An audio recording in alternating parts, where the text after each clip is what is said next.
बिहार की जो ये दुर्दशा है उसमें कांग्रेस की जो भूमिका रही है, खासकर राजद के एलआई के तौर पर, उस पर भी उनको कहीं ना कहीं आत्मचिंतन करना चाहिए। मैं चाहूँगा कि राहुल जी एक बार ध्यान में लाएं कि जब उनके पिताजी राजीव जी यहाँ प्रधानमंत्री थे तो पहली बार 1989 में इसी गांधी मैदान से उन्होंने बिहार के लिए 50,000 करोड़ रुपए के स्पेशल पैकेज की बात 1989 में कहा था। और उसके बाद पूरे समय कांग्रेस, वो चाहे 10 साल जब यूपीए की सरकार रही या नरसिम्हा राव जी की सरकार रही, तब उन्होंने बिहार की चिंता अलग से, जैसे जो वादा उनके पिताजी ने किया था वो नहीं करा। खैर वो अलग बात है, वो आएँ, बिहार की चिंता करें, बिहार में भागीदारी उनके दल की, उनकी सोच की बढ़े, उसका हम लोग स्वागत करते हैं। आज वो गर्दनी बाग भी गए, धरना स्थल पर बैठे जहाँ पे आप भी बैठे थे, क्या लगता है उनके इस मूवमेंट को किस तरीके से आप देखते हैं, जिस तरीके से वो स्टूडेंट के पास? नहीं, मैं तो जितने समय इस चीज़ को हम लोगों ने, इस अभियान, इस अनशन से, बच्चों के इस प्रयास से जब हम लोगों ने जोड़ा है, मैं तो मन से आप लोग से भी दसियों बार कह चुका हूँ कि जितने लोग हैं, वो चाहे चिराग पासवान जी हों, राहुल गांधी हों, तेजस्वी यादव हों, हर व्यक्ति को जो यहाँ के बिहार के युवाओं की चिंता कर रहा है, उसको बच्चों के साथ अन्याय हुआ है उसमें अपनी आवाज़ जोड़नी ही चाहिए। राहुल जी ने तो थोड़ी देरी कर दी, अब तो मामला न्यायालय में पहुँच गया है, उनको पहले आना चाहिए था, लेकिन खैर देर आए दुरुस्त आए हैं। बच्चों के साथ उन्होंने अपनी आवाज़ जोड़ी है, वहाँ धरने स्थल पर गए हैं, तो इसका भी मैं स्वागत करता हूँ। कांग्रेस पार्टी को भी अपनी पूरी ताकत से बच्चों के साथ हुए इस अन्याय के खिलाफ आवाज़ लगानी चाहिए। हम लोग तो सत्याग्रह पर बैठे ही हैं, जिन बच्चों के साथ अन्याय हुआ है वो तो रोज़ देख ही रहे हैं। मैं तो 14 दिन उसके लिए अनशन भी मैंने किया है, न्यायालय में बच्चों की लड़ाई भी हम लोग लड़ रहे हैं। कांग्रेस पार्टी को भी उसमें योगदान करना चाहिए।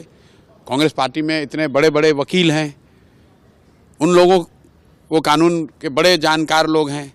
राहुल गांधी को कम से कम कांग्रेस पार्टी की ओर से ये करना चाहिए कि 2 वकील ही अपना समय ही दें बच्चों के केस के लिए। 31 तारीख को कोर्ट में सुनवाई है। मैं आपके जरिए कांग्रेस से, राहुल जी से ये अपील करूंगा कि जो भी कांग्रेस के पास लीगल संसाधन हैं वो बच्चों के हित में मुहैया कराएं। जिन बच्चों पर FIR हुआ है उनकी मदद करें ताकि सही में कुछ हो सके। बाकी वहाँ आए, गर्दनी बाग में बैठे हो तो मोरल सपोर्ट दिया या बात से सपोर्ट दिया, उसका स्वागत होना ही चाहिए। आखिरी सवाल है, सपोर्ट कर दिया है जिस तरीके से आप नहीं, चिराग जी ने मेरा सपोर्ट किया ये महत्वपूर्ण नहीं है। चिराग पासवान ने बिहार के बच्चों का सपोर्ट किया है, इसके लिए उनका स्वागत किया जाना चाहिए। मैं हमेशा कहता हूँ, सुलझे हुए व्यक्ति हैं, सुलझे हुए नेता हैं, मेरे मित्र हैं, और अगेन थोड़ा देर से ही सही लेकिन उन्होंने बोला है तो बिल्कुल चिराग जी का स्वागत कर रहे हैं। और ये कहीं ना कहीं अब आप लोगों को, एनडीए के घटक दलों को पूछना है कि भाई अभी तक तो विपक्ष बोल रहा था, अभी तक तो प्रशांत किशोर बोल रहे थे, अभी तक तो बच्चे बोल रहे थे, अब तो भारत सरकार में मंत्री, केंद्र में और राज्य में आपके सहयोगी दल के नेता बोल रहे हैं कि बीपीएससी के परीक्षा में अनियमितता हुई है, धांधली हुई है और री एग्ज़ाम होना चाहिए। तो उसका जवाब अब भाजपा के नेता दें, उसका जवाब जदयू के नेता दें, सरकार दे।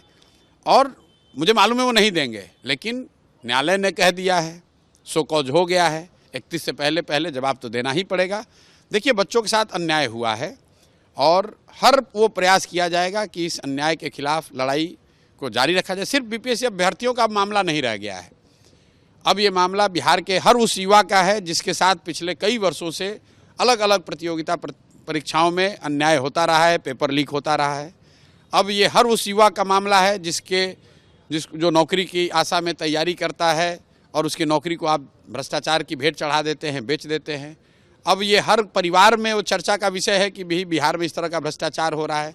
हर उस महिला का मामला बन गया है जिसने देखा है कि उसके बच्चों को पुलिस ने इस ठंड में पानी से भिगा कर कैसे दौड़ा कर मारा है। तो अब ये राज्य भर का मामला है और सरकार इसको दबा नहीं पाएगी। अमर उजाला जीवांजलि के सारथी की मदद लें और महाकुंभ में स्नान जरूर करें।